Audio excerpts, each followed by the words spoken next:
Welcome to Perfectville, your first place podcast for your Miami Dolphins, part of the BLEAV Network, presented by Fanduel. I am Sam Marcoux, and this, ladies and gentlemen, citizens of Perfectville, is the 10-year anniversary. Happy birthday to us. Happy birthday to you, the citizens of Perfectville.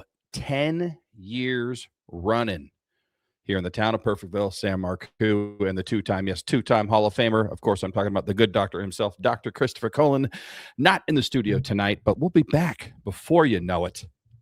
But 10 years in the game, and we're still talking about the same dumb shit, ladies and gentlemen. No, I mean that quite literally. 10 years ago, our very first episode was introducing Adam Gase as the head coach of the Miami Dolphins, a young offensive assistant, a quarterback whisperer who was going to bring in a new era, a new dawn of greatness for the Miami Dolphins, a rebuild. Gone were the days of dysfunction. Gone were the days of underperformance. Gone were the days of lack of playoff success. Adam Gase was going to bring us to the future. 10 years later, not only have we said hello and goodbye from Perfectville to Adam Gase, but we did the same with Brian Flores. We did the same with Mike McDaniel. And here we are, a decade in the game, 10 years later, talking about the same dumb shit. The Miami Dolphins are looking for yet another head coach, yet another savior, yet another person who will sit there up at the podium and tell us that a new day is here, a new day has dawned, and that the Miami Dolphins of yesteryear are no more. We'll see what happens. I'll believe it when I see it. I won't get fooled again, but I will continue to talk about my beloved Miami Dolphins. And we were going to talk a lot about them. We're going to talk about the coaching search in particular. The perfect coaching search is on, led by none other than the brand new general manager for the Miami Dolphins, John Eric Sullivan, a.k.a. Sully, a.k.a. J.E., a.k.a. Generic. The general manager out of the Green Bay Packers organization, spent 20 good years there. We talked about him in the last episode. So far, so good. Saying the right things, not wearing a baseball hat with a suit like your boy Chris Greer did for 20 some odd years for the Miami Dolphins. The Miami Dolphins put out a puff piece, if you will, on social media, geared towards you and me, geared towards Sam Marcoux, geared towards the citizens of Perfectville, geared to fire us up so that we will hopefully spend more of our hard-earned money next season on a rebuilding Miami Dolphins franchise. He's saying all the right things, right? I mean, again, it was scripted for him. It was heavily produced, heavily edited, and put out onto the media platforms controlled by the Miami Dolphins. But he said the right things. He said the things that we wanted to hear, the things that we already know were true about the Miami Dolphins. It's not that hard. I mean, this team can't win in the snow. They can't win at night. They can't win against winning teams.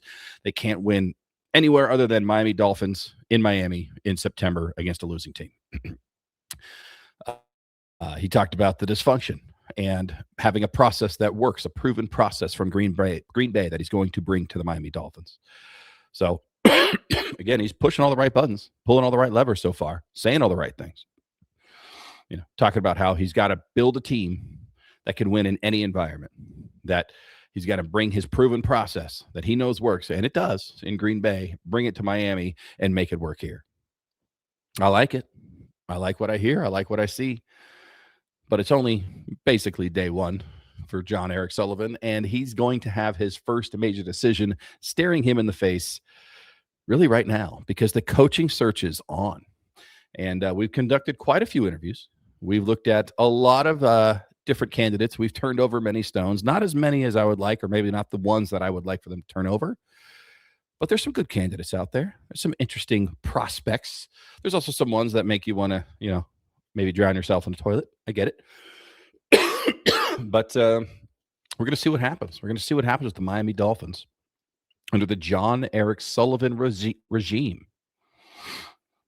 And who knows, maybe 10 years from now, we'll be celebrating the greatest hire since Don Shula. That's the Miami Dolphins. Long-tenured, multiple-time championship-winning coach, whoever that may be. But speaking of this team in the future, Stephen Ross came out, the owner, the multi-billion-dollar owner, the octogenarian, the bane of my existence. I can pretty much track the downward spiral of this team to the day that he started taking ownership away from Wayne Huizenga, and it has never never been good ever since. But Stephen Ross recently came out and said that he was been offered up to $15 billion to sell the Miami Dolphins. He didn't reveal who offered him that $15 billion, but the fact that he was offered $15 billion for the Miami Dolphins franchise and said no tells me everything I need to know about Stephen Ross. And what I need to know, and what you will now know, is that Stephen Ross is apparently the dumbest billionaire I have ever met in my life. $15 billion? If somebody offered me $15 billion, I would give them anything and everything that I own, including my dog, my house, my cats. I don't have cats, but I would buy one and then give it to them for $15 billion. I could buy a couple of cats and give them away. $15 billion, and you're going to keep it to give it to your son-in-law? I saw the pictures of your son-in-law. He looks like a guy who's going to sell me reverse mortgage in 30 years. I mean, what in the hell is he thinking? I guess we should admire the fact that Stephen Ross is trying to stick with this. But, buddy, if you went to the Stephen Ross School of Business, I think all the professors there at the University of Michigan would tell you, sell high. This franchise ain't worth $15 billion, pal. You know what might be worth $15 billion? The Los Angeles Dodgers. The Los Angeles Dodgers might be worth $15 billion. I might hang on to that investment as long as Andrew Friedman is still running day-to-day operations and Mark Walters is still opening up that paycheck. I mean, our checkbook, I should say. I mean, my God. On the heels of back-to-back World Series, getting Shohei Ohtani, getting Yamamoto, getting Sasaki, trading for Mookie Betts, signing Freddie Freeman, stealing Max Muncy years ago from the Oakland A's. All of those pitchers, they go out and get Michael Tucker for $60 million a year. And it sounds outrageous. And I know people are saying, well, the Dodgers are ruining baseball. No, they're not. They're making baseball great again, quite frankly. Everybody's talking about the Dodgers during the playoffs for the NFL. Everybody's talking about the Dodgers during the NBA regular season. Everybody's talking about the Dodgers while the national championship game is getting ready to happen in 2 days from now. Tell me again about how the Los Angeles Dodgers are ruining baseball. They're playing by the rules, and they're executing flawlessly. Here's the thing. Anybody can throw money at anyone in baseball. It's the Dodgers who seem to throw money at the right people at the right time, which is to be admired. Think about that. The two biggest weaknesses that the Los Angeles Dodgers had going into this offseason in baseball, after winning back-to-back World Series and already favored to win a three-peat, is that they didn't have a top-end closer, and they needed an outfielder that could hit and play defense. So what did the Los Angeles Dodgers do? The team that's ruining baseball? The well-run, well-managed, perfectly organized franchise went out and got the best closer available in Edwin Diaz on a 3-year deal, and then they went and just got Michael Tucker. It wasn't an overpay? No, because they're going to win it again, and it will pay for itself. But they satisfied that back-end closer that they did not have all of last season during the postseason, or during the regular season, quite frankly. And they went and got that outfielder that they desperately needed, a 29-year-old, 5-tool baseball athlete stud in Michael Tucker. Yes, they spent money. But you know what else the Dodgers have? The Dodgers have the best farm system in baseball. The Dodgers make excellent trades. The Dodgers figure out how to get people who have been thrown on the heap of garbage and pick them up, shine them up, and turn them into professional baseball players yet again. Look at Kike Hernandez. Kike went elsewhere, was not the player that he has been for the Dodgers. They are a lesson in how front offices should be ran, how ownership groups should behave, and how players and managers should coexist.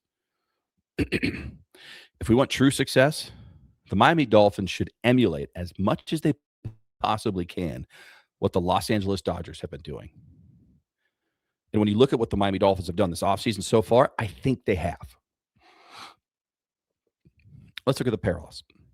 Say what you will about Stephen Ross, and I've said a lot.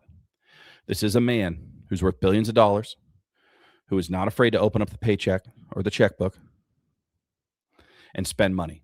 He'll spend money on players. He'll spend money on coaches. He'll spend money on facilities. He will spend money. He will invest in this team. Same as the Dodgers. The Dodgers went out and got Andrew Friedman years ago from the Tampa Bay Rays, a small market team that had way too much success for what a small market team should traditionally have in baseball. But he has been the best brain in baseball for well over a decade. And all he really needed was some financial access to execute the bigger picture that he was painting inside of his mind. So they went and got the right guy. They got the right executive, the right person to fit the Los Angeles Dodgers brand, and they let him loose. And they let him get in charge. And they let him pick the manager. And they let him go out and get the players. And they've been reaping the rewards ever since.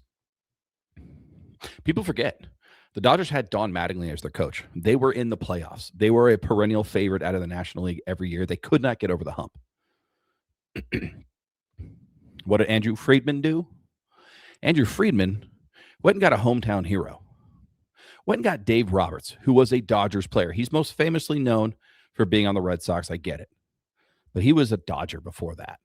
So he brought the name brand. He brought the guy back to the franchise and married those two things together. It was peanut butter and jelly. Dave Roberts, Los Angeles Dodgers. Welcome to the Thunderdome, bitches. Back-to-back World Series champions.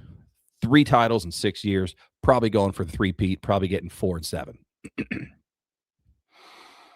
That's a well-run organization. When they have weaknesses, they go and figure out how to fix the weaknesses without jeopardizing the future. As I said, the Dodgers have the highest payroll. The Dodgers have the most talent, but they also have the best farm system in baseball. So short-term success, long-term success, all the successes, the Dodgers have got it. So when I look at what the Miami Dolphins have done, they've got the billionaire owner that's willing to spend. They went and got a general manager from what I would consider a small market successful team in the Green Bay Packers, just like Andrew Friedman with the Tampa Bay Rays. They go get John Eric Sullivan and say, here are the keys to the castle. Don't fuck it up. Part 2 of the plan, check. Billionaire owner willing to spend and invest. Proven track record and success with a general manager. Give him the keys to the castle. Check. Next on the list, the head coach, and then the players, the evaluations, and the rebuilding of a franchise that used to be great, that is no longer great, that is now considered a laughingstock, a team that is now synonymous with the Cleveland Browns, the New York Jets, and ilk of that nature.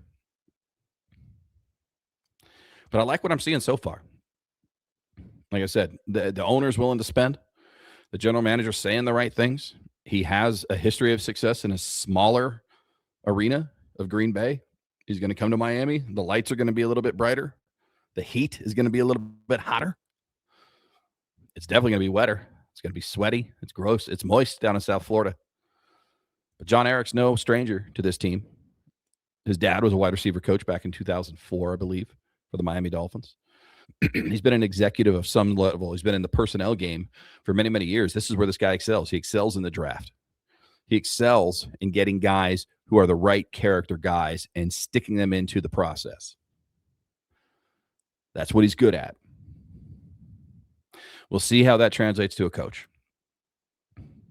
We've seen a lot of people so far, a lot of people that have been in here that are quote unquote the saviors. We've come up with big names. We've come up with the hot prospects. We've tried retreads in the past.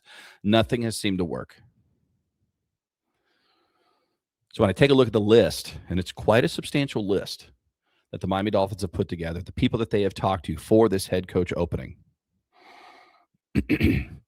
I have some concerns. I have some interests. There's some interest that's peaked with a few of these candidates. Some of it right away. Others, I'm kind of maybe warmed up a little bit, kind of put my hands together, created some friction and said, all right, I could get by with this. I think I can get down with this. And then there's some others that, man, if we were to hire him, it's like fucking missionary. You know, it's just, it's not exciting. Maybe it'll get the job done. Maybe you'll be able to produce something from it. But it's not the most exciting thing in the world. It's not what you dream of when you dream of things like that. But we're going to get into it. We're going to get into those top candidates. We're going to talk about everyone that John Eric Sullivan and the Brain Trust, Troy Aikman, Dan Marino, Tom Garfinkel, Stephen Ross, Brandon Shore, and others have thought up, who they've talked to, and see if we can't figure out the profile. What is it that they're looking for? And maybe we can make a couple of educated guesses on who the finalists, who the top candidates of all of these names truly are. And you know who else is a top candidate? You are. You're a top candidate to buy these ads and services from our sponsors. We'll be back talking Miami Dolphins head coach searching right after these words. All right, welcome back. Sam Marcoux, town of Perfectville, here on the BLEAV Network, presented by Fanduel. And oh, by the way, the Miami Dolphins season may be over in terms of football field. But football is not over. Ladies and gentlemen, we have the national championship game on Monday in Miami, the house that Marino built, where you're visiting. That's right, visiting Miami Hurricanes are going up against the hometown boy coming home on those dastardly Indiana Hoosiers, Mr. Mendoza, taking on the hometown Miami Hurricanes for the national championship. Look, as a Florida Gator, nothing would make me happier than to see the Miami Hurricanes fall on their faces, especially in the hometown. But it's no denying that the Miami Hurricanes have been an absolute force during these playoffs. So if they win, great. If they lose, great. But either way, you can check out how to make this game even more interesting and more fun on the FanDuel Sportsbook. Check out all the stats, odds, prop bets, individual scoring, everything else you could see there. Check out Indiana, Miami. What's the spread? What's the over-under? Who you take and who do you like? And it's not just the national championship. You've got the NFL playoffs. We're into round number 2. 8 teams left, 4 of which I would be okay going all the way, 4 of which I want eliminated immediately. Of course, you got the NBA, got the NHL, you got cricket. You can go on FanDuel and just go to town gambling on cricket. So check it out, FanDuel Sportsbook. Just make games a little bit more interesting than they already are. FanDuel Sportsbook. Check it out. All right. And what we're going to check out here for the remainder of this show, and probably the show after this, and the show after this, and the show after this, until it is settled, are the actual candidates that the Miami Dolphins are considering to be the next head coach of a once proud franchise, now often embarrassing franchise that you love, franchise that I love, the Miami Dolphins. So let's take a look, shall we? Now, first and foremost, just remember John Eric Sullivan came from the Green Bay Packers. He is a personnel guy. As soon as we hired John Eric Sullivan, as soon as that was the name attached to this role, in my mind, I went, well, that means John Harbaugh is off the table. Given the fact that John Harbaugh wants pretty much full control to come back, and it looks like that's what he's going to get coaching the New York Giants, that's not what the Miami Dolphins are looking for. Remember the model. Strong general manager who's going to hire the coach and cook alongside that coach. No longer are we going to have the head coach running roughshod over the front office. That's the model, the Dodgers way. Billionaire owner willing to spend, general manager who's going to control everything, who's going to get the right pieces, and then let those pieces cook. So I think what you can consider when you consider that is that people like John Harbaugh, Mike Tomlin, maybe even Mike McCarthy are probably not going to be strong candidates. And by the way, I should point out that I don't think there has ever been a head coach that has won a Super Bowl with one team and then gone on to another team and won a Super Bowl there. We've gotten close a few times. We've had people that have coached in a Super Bowl and then moved on and won a Super Bowl with the next team. Don Shula says hello. We've had coaches that have been to a Super Bowl and then moved on to another team and won a Super Bowl there. But I don't know that we've seen too many maybe one. There might be like one out there. But the point is, it's fun, especially if you're a fan of Miami and you consider the glitz and glamour of South Beach in Miami, Florida, to go get the name. You want a John Gruden. You want a Mike McCarthy. Well, you want a John Harbaugh. But John Eric Sullivan is a first-time executive, first-time general manager. He's going to go out and get people, again, with the power structure that we think is going to be in place, that he can control. And not in a bad way. I'm talking about in an S&M way. He's going to grab those chains and grab those whips and control that coach. He's going to be the dom. He's going to be the one that says no and have a safe word and everything else. So it makes sense when you think of that a lot of the coaches that we are talking to about possibly becoming the next head coach of the Miami Dolphins are either people that have zero head coaching experience or very little. And they haven't had a lot of success outside of one candidate. But that's not all. The other thing is, what type of coach are they interviewing from that pool? We're going to break that down even a little bit more here. So just taking a look at some of the names out here. Jeff Hafley, the defensive coordinator for the Green Bay Packers over the last couple of years. Prior to that, head coach at Boston College. Robert Saleh, defensive coordinator for the San Francisco 49ers. His second stint there, he's been successful both times in between. He was the head coach of the New York Jets. Not so successful. He went 20-36 as the head coach there. Kevin Stefanski. That's probably the name that has the most S as a head coach and is the most well-known name attached to the Miami Dolphins head coaching search right now. He was with the Browns for 4 years? I think he was a two-time coach of the year. He won a playoff game as the head coach of the Browns, which tells me they should probably change the annual coach of the year award in the NFL to the Kevin Stefanski award, because how in the hell do you win a playoff game with the Cleveland Browns? I mean, the fact that the Browns, who are literally just an on-running joke about the Cleveland shits, have won more playoff games than the Miami Dolphins over the last 25 years, it makes me sick to my goddamn stomach. It's just like, when you really think about that, it's unacceptable. It's absolutely unacceptable. Chris Shula, grandson of Don Shula, defensive coordinator for the Los Angeles Rams. Jesse Minter, defensive coordinator for the Los Angeles Chargers. Anthony Campanilla, defensive coordinator, Jacksonville Jaguars, was an assistant coach for the Packers before the season. And before that, linebackers coach for your Miami Dolphins under Mike McDaniel. Became a star on some level due to his impassioned speeches on the HBO show Hard Knocks when they followed the Miami Dolphins in season not too long ago. And of course, we have some other ones there. Patrick Graham, former defensive coordinator here for the Miami Dolphins, current defensive coordinator for the fucking Las Vegas Raiders. I don't think he's a true candidate in any sense of the word. Kelvin Shepard, former linebacker for the Miami Dolphins, apparently has a really good relationship with Stephen Ross, now coaching in the Dan Campbell tree over in Detroit. Probably a little bit too early in the game for him to be truly considered for a head coaching spot. And of course, there's rumors of Mike McCarthy, but I don't think the big fat guy is coming here to South Beach. Now, those are the candidates that we've talked to. Those are the people that we vetted and interviewed. I will say this, all bets are off if Matt LaFleur, current head coach of the Green Bay Packers, somehow shakes loose up in Wisconsin. I think even if we had to trade some compensation to the Green Bay Packers for Matt LaFleur, we're probably getting on the phone and we're at least having the discussion. I do think he's a good coach. I do think he's a guy who could come straight into this environment in Miami and have success. He would be a big splash. He would check a lot of boxes for Miami Dolphins fans, pundits, players, front office staff, etc. But short of that, the names I just read off, one of those guys most likely going to be the next head coach for the Miami Dolphins. Betting favorite right now is Jeff Hafley. The guy who, as somebody put on Twitter, looks like a combination of both Beavis and Butthead. And now that you've seen that, you cannot unsee it. Jeff Hafley, the defensive coordinator for the Green Bay Packers. Obviously, John Eric Sullivan knows who he is, having come from the Green Bay Packers himself. This is a guy who has head coaching experience. He was a head coach at Boston College. He was a coach there for 4 years, and he had winning records in 3 of those 4 years. The one losing year that he had was an awful year. So when you look at his overall record, I believe he's 22-26. So not a great record. Sounds like a Miami Dolphins head coach to me, ladies and gentlemen. But he's a defensive coordinator. The Packers defense was pretty good this year. They were better last year than this year, but Jeff Hafley gets a lot of credit for that.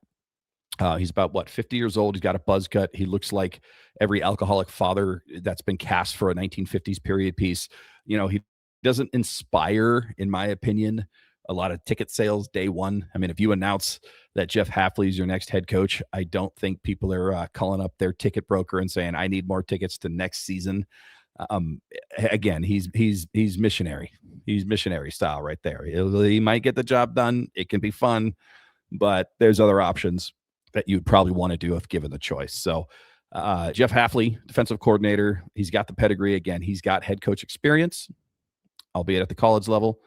He did take him to a bowl game. I think the bowl game that he took him to and they won, I shit you not, this is called the Wasabi Fenway Bowl. I mean, Jesus Christ. That they didn't qualify for the Sam Marcoux Bowl. And you know what? That's what we need. That's our new goal here. That's the new goal for BLEAV and for this little podcast within the next 10 years. So when we hit our 20-year anniversary, I want a college bowl game named after this show. I want the Welcome to Perfectville Bowl. And I hope it's between Ball State and fucking Wichita. That's what I want. The Welcome to Perfectville Bowl.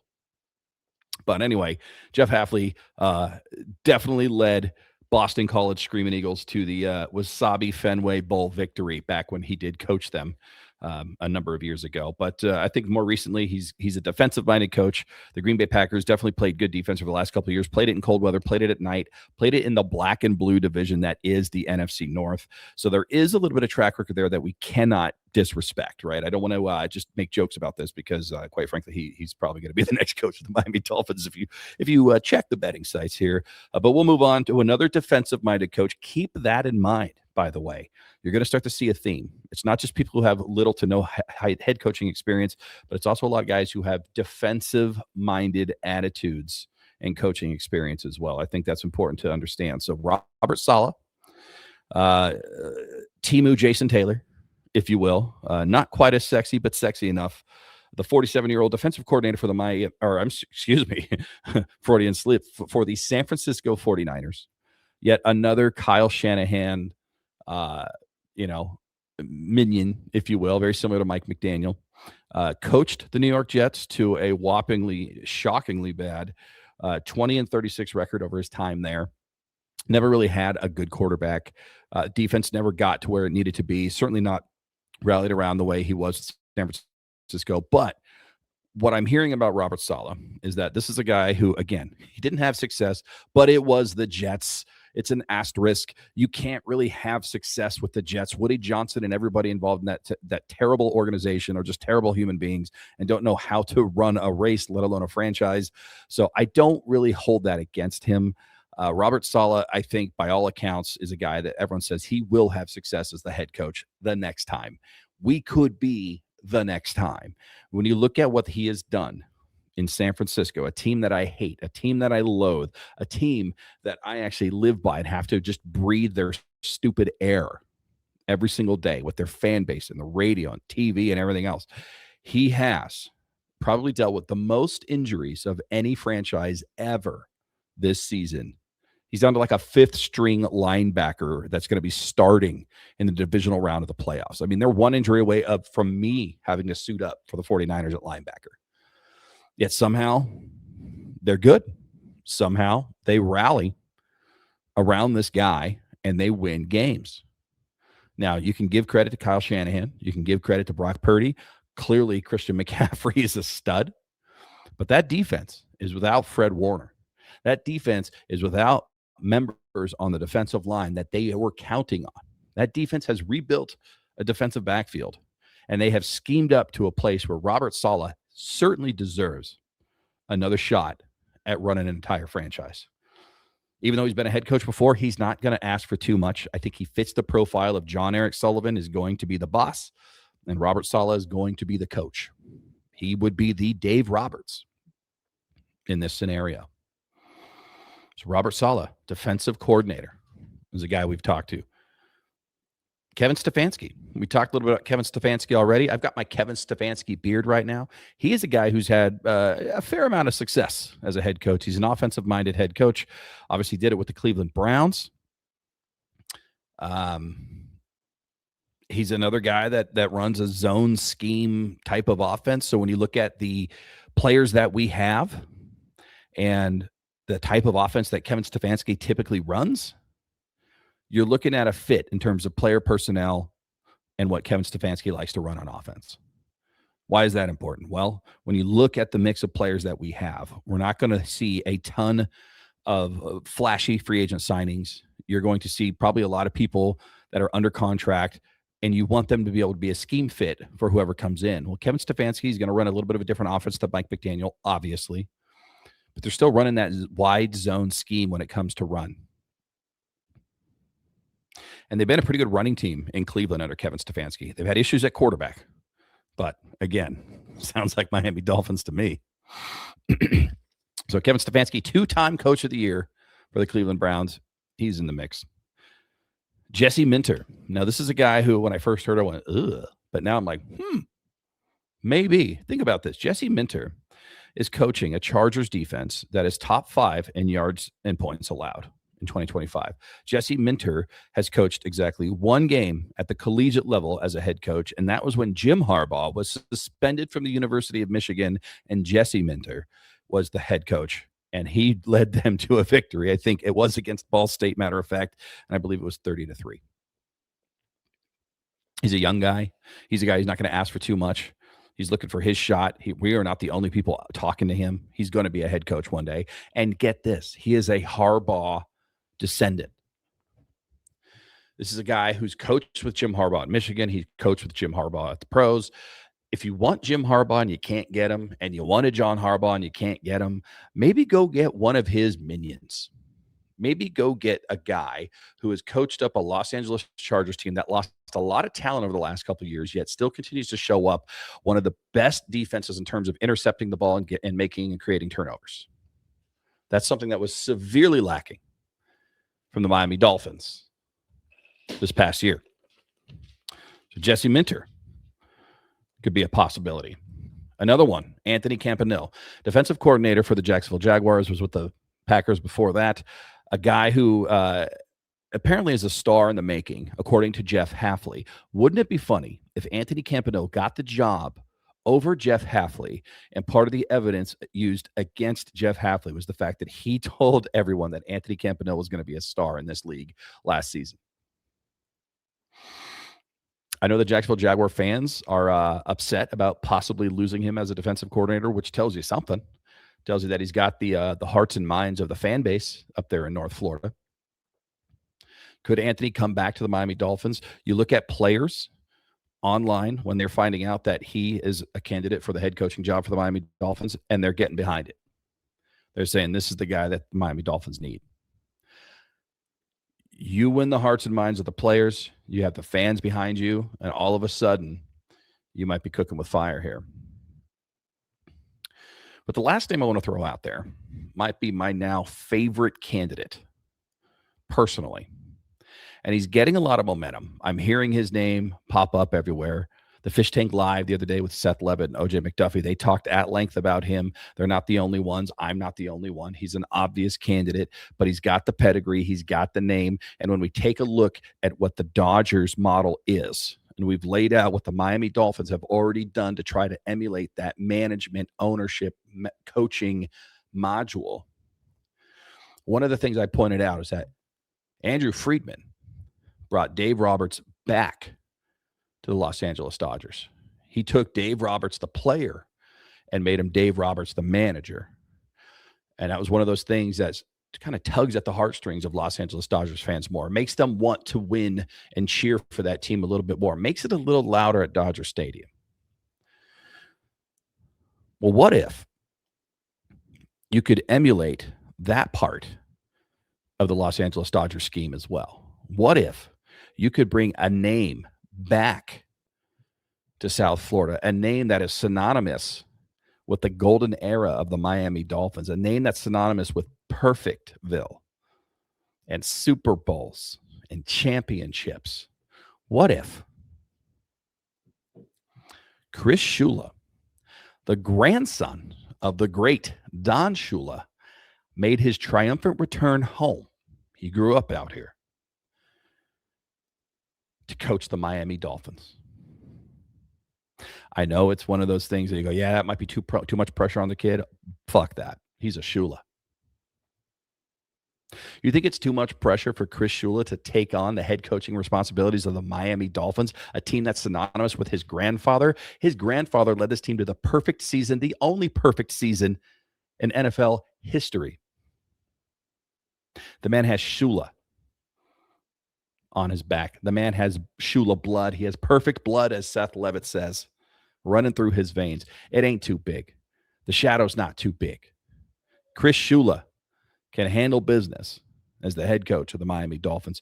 He's handling business as the defensive coordinator for the Los Angeles Rams. My personal pick to win the Super Bowl this year, mainly because of a defense that is absolutely complementary to the offense that is playing with Matthew Stafford, Puka Nacua, and the rest of the boys there in Los Angeles. But you want to spark enthusiasm in a fan base? You want to sell season tickets? You want to sell some merch? Stephen Ross? Go get Shula. Go bring Chris Shula home